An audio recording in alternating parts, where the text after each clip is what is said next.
Peter, first things first, 2022, 20 years of what was smart CCTV and is now smart video and sensing. Absolutely, Paul. We changed our name in 2016 from Smart CCTV when I identified the need to broaden the company's profile really and start to look more at detection, as the name suggests, smart video and sensing. So that's exactly what happened then. So yes. And the sensing part of it, explain to me what the products are that you have. Okay, well, we started with AI products, video-based AI products, because we came from a CCTV background. And then I've moved more now into radar. And almost 100% radar now, and incorporating some of the video technologies within the radar itself, and working very, very closely with Smart Micro in Germany, who are probably market leaders in that whole area of radar detection. And explain to me how that's a game changer for people who are monitoring traffic.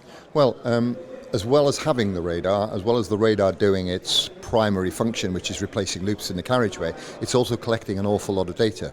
For example, classification, speed, gap, headway, wrong way vehicle, queue length detection, etc.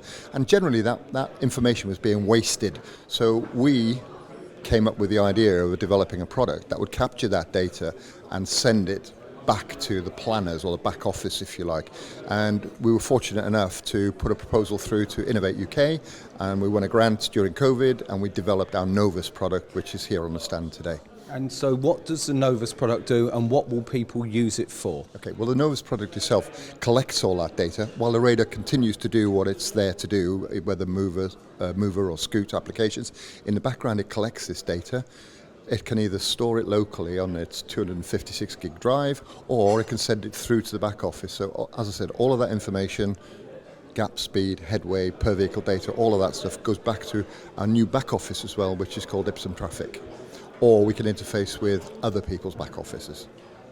So explain to me what advantage that is over the old-fashioned loops in the road and the products that authorities up and down the land will have already. Well, first and foremost, above ground detection has got to be the way forward. I can't understand why today, 2022, we're still cutting loops in carriageways, to be honest with you, because it's disrupting the road surface. Also, with budget cuts the way they are at the moment, a lot of our road surfaces, they're trying to extend the life of them, so they're not actually replacing the road surface or resurfacing, so therefore they can't cut loops. Our radar detectors will give you multi-lane applications and replace a number of different loops. So it's more cost effective in the long term. The cost of ownership, if you like, of the radar is much better long term than the cost of loops, in our opinion.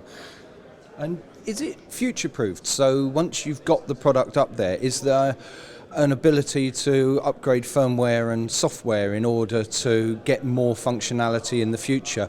Or are you going to have to budget for continuous replacement of product as new features come along?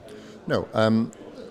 New radars, well, the existing radars carry a 2-year standard warranty anyway. And during that warranty period, we will upgrade any firmware requirement, but obviously there are new developments coming along. So for example, the end of this year, beginning of next year, we have a new long range radar, 500 meters range, which is not available today but is coming, and that's at 77 gigahertz, 500 meters range, 12 lanes it'll cover. So that's the kind of thing that's coming along. But our existing product assets will be upgraded on a regular basis as the need arises, and we're doing that.